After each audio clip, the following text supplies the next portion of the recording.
from that lens, then we're all connected. What you're really looking at is just more of you, right?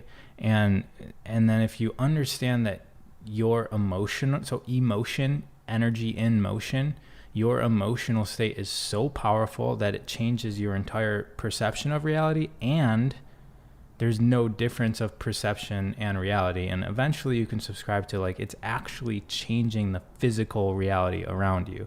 Like the state that you were in, you are traveling. So I mentioned time not being linear, and that you can connect to certain potential future realities, right? Because there really is no such thing as a future. It's just a reality that's existing now, and you choose to travel to that reality. When you start putting all this together, what's most important is your state of being, your emotional state, and you looking out into your reality and shaming something that is obviously existing within the frame of reference that you reside in, right? Is like, that's what needs to be looked at. That's what needs to be more harmonized, is your reaction to what's happening around you. And if you want to improve and you want to travel to another reality where everything's more harmonious, then you must be more harmonious now. And that includes looking at the things that you don't like looking at and somehow finding harmony, somehow finding truth, because everything that's happening is legit. It's happening, period. Right. And I would say the only thing that's closest to a falsity is for somebody to say or to think that that shouldn't be. For you to look at something and perceive something and say that shouldn't be is the closest thing to anything being false that I can think about, because it is. Yeah. And we know that the closest thing to truth is that it is. Like, I am, we are. Yeah. Like, that's actually, like, that's what truth is in this present moment. It's like the things that are here, period.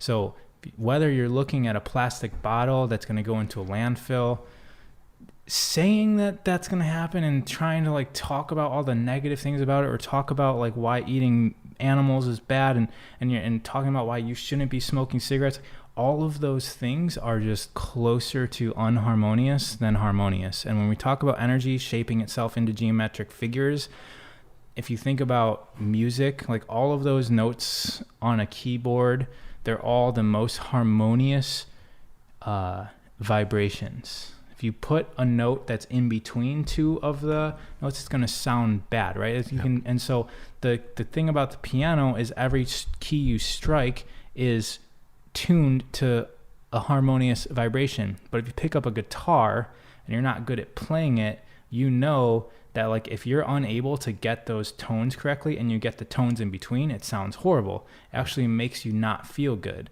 And so when we're talking about energetic shapes and we're talking about aligning those shapes and becoming in harmony, we're talking about the difference between like a tone that's played correctly and a tone that's played a little bit off. And when you're and that's all controlled by your emotional state. That all being said, also, I'm not inferring that positive-based emotions are the only thing to cause harmony, because you could be very, very, for lack of better words, negatively based and be in harmony, right, like Hitler.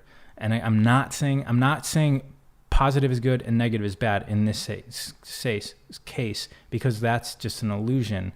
Yeah. But we can look at somebody like Hitler and we can see that his intentions were in complete harmony. He wanted to eradicate the weaknesses in the human population and create a super race. And he was like completely clear, completely harmonious, completely aligned to his purpose. And because of that, everything around him shifted towards that. Yep. And we all think he lost the war, which I don't subscribe to that. He was like very successful. And I would say, if you want to extend this out into extraterrestrials, like that's who they contacted. They contacted the person who was most harmonious with his intentions, which happened to be service to himself. And he did have intentions to eradicate others, but he was clear.